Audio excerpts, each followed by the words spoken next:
Hey everyone, it's Charlene. Spooky season is almost here, so I am working with the Lovely Layers Crow. I'm going to start by cutting out all of the pieces from a piece of black cardstock. All these pieces fit really well on a piece of A2 sized cardstock. Now, if you've ever seen a crow in real life, they have this really fun iridescent sheen to them. So to mimic that, I'm using some of the metallic silver ink, and I'm lightly ink blending over the areas that have embossed details on them. So you can see the bottom of the tail feathers, kind of the breast of the bird, as well as a little bit on the beak and on the head. And I'm not using very much ink at all. I'm just using a very tiny amount of ink, and this is going to give us that nice iridescent sheen.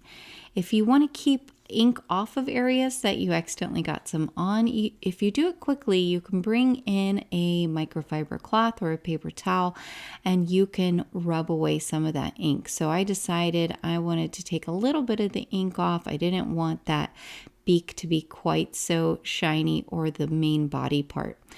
I've got my glue here and I'm going to layer these up. This crow is really easy to layer up together.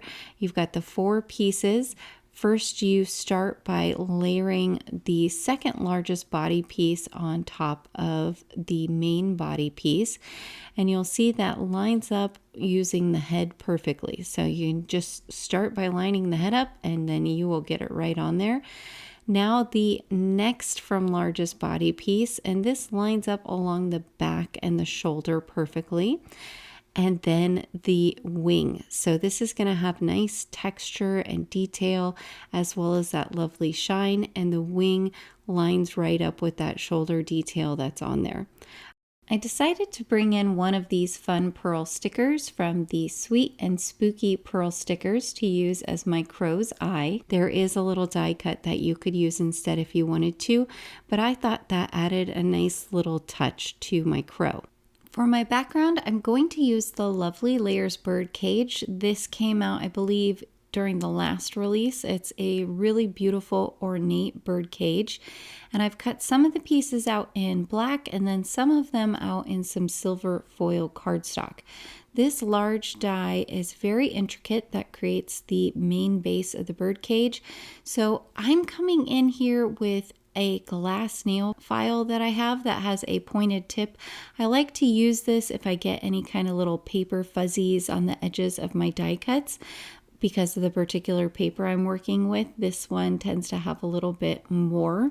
And so I just run the edge of that glass nail file right along the pieces, and it gets all of those little fuzzies off. Works really, really well. Now I have these 2 pieces that are going to go along the base of the birdcage to add some fun detail. One of them cuts out little inset circles, and then one of them is the full piece. I did the full piece in the foil cardstock because we're going to have that foil cardstock peeking through, and it'll give us that little bit of shine that I always like to add to a card. We'll layer those up. Sorry, I'm a bit off camera there for a moment, but you just pinch around the edges. And this base piece, you could use a different color here, but I wanted to keep everything kind of dark and moody. So the base piece here goes right along the bottom of the bird cage, and you just have the little feet sticking out. There's some nice details on that piece that you'll see here when I put everything together and turn it in the light. And then the piece with the foil cardstock I put together, I'm layering right over the top of that. So these add these fun, nice little details that really bring the piece up a notch. Now for the top of the bird cage, there's a little ring, and there's 2 pieces to it. You can see there I've got one, the base piece in the silver foil cardstock, and then the black piece. Now I'm going to put that there with my tweezers. That is a good way when you're working with some type of slick cardstock like the foil cardstock that can sometimes take a little while to adhere. That's a great way to hold your piece in place while it's drying, is just to use your reverse tweezers and pinch those items together so that they have a chance to dry. Now there is another piece that mimics that bottom piece with the circle detail, and that goes right along the top of the bird cage, so you have this really nice cohesive look to the bird cage. You could layer this up if you wanted to, and there's other pieces as well. There's a perch and a door and some little details, but I didn't want to use those. I want the focus on the crow. Here we have the Sweet and Spooky double-sided pattern paper pad. These have some really fun designs. You've got some like not quite traditional Halloween colors, but I really like them because it's something different. So I like that paper pad a lot. I pulled out a piece that is this kind of vintagey, spooky looking spider web piece. I thought that would go really well.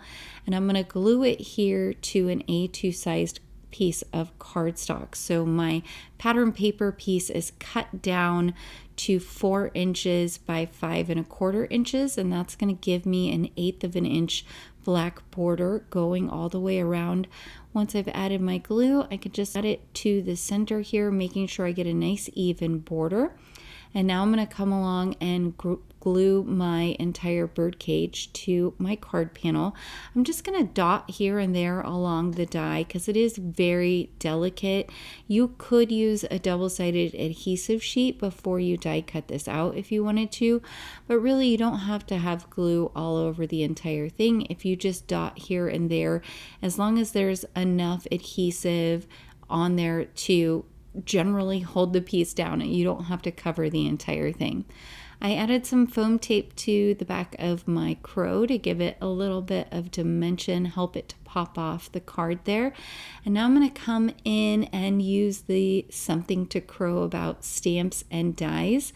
This one says, I just crowed to say I love you. I think it's a fun little pun. So I'm going to stamp this with some clear embossing ink. First, I'll use my anti-static powder tool. That can be very helpful when you're trying to heat emboss. And I'm going to stamp this out in clear embossing ink. First, rubbing the stamp, make sure that it's nice and ready to go. Get a good coating of that embossing ink on there and stamp it over onto the cardstock. I'm going to heat emboss this in white, so I'm going to use a super fine detail embossing powder. I like to sprinkle it on and tap, and then sprinkle it on and tap. Now, my heat tool's nice and hot before I start, so that way it melts quickly, and I just move right along there as soon as the embossing powder has melted. And you can see how nice the white embossing powder pops against that black background. I did cut out 2 extra die cuts so that I could layer them up back behind our heat embossed piece. This is going to give this some dimension on the front of the card, but it's going to be nice and strong, and I didn't want to try and fit lots of little pieces of foam tape back behind there either. It makes it a lot easier to do it this way.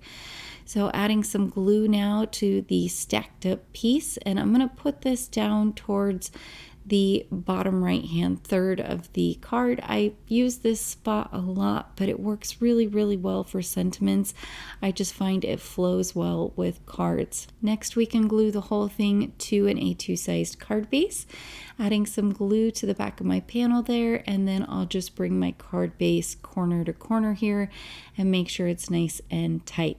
That finishes up our card. I hope you guys picked up some tips and tricks today. Doesn't this look cool? It's like a vintage, almost spooky Valentine, I want to say. All right, guys, please be sure to like and subscribe, as well as hit that notification bell so that you'll know about future videos here on the Honeybee Stamps YouTube channel. Thank you so much for joining me, and I hope you all have a wonderful day.